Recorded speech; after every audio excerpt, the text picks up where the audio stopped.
ভালো ভিডিও করে। আপনার বারবিকিউ খাচ্ছেন এই জন্য তাহলে 700 টাকা দেন।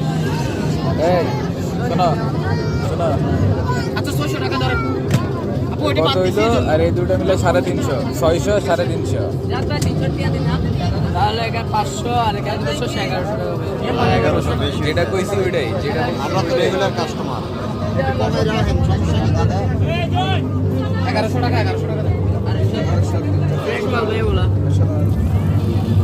হচ্ছে চিংড়ি কাঠ ভালো হবে। চিনি কত?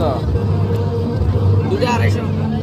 ইকস তাহলে হচ্ছে আমরা লাগবে না, এটি লইতে মাথা নষ্ট দাম চাইলে হইব। আচ্ছা এই 100 করে 100 করে 100 করে এটি লাগবে না। সব মিলে 1100 দিব।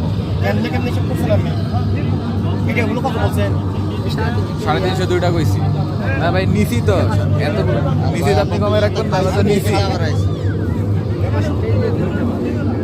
1100 হইলে ফুলটা। আচ্ছা 1200 টাকা দাম ছিল। না না না না 1100 হইলে না দাম বলছেন গাড়ি কেন? আপনার কি আপনার কি 100 টাকার জন্য বাঁধবে নাকি? ভালো আছে? আপনার তো 100 টাকার জন্য বাঁধবে না। সবগুলো মিলে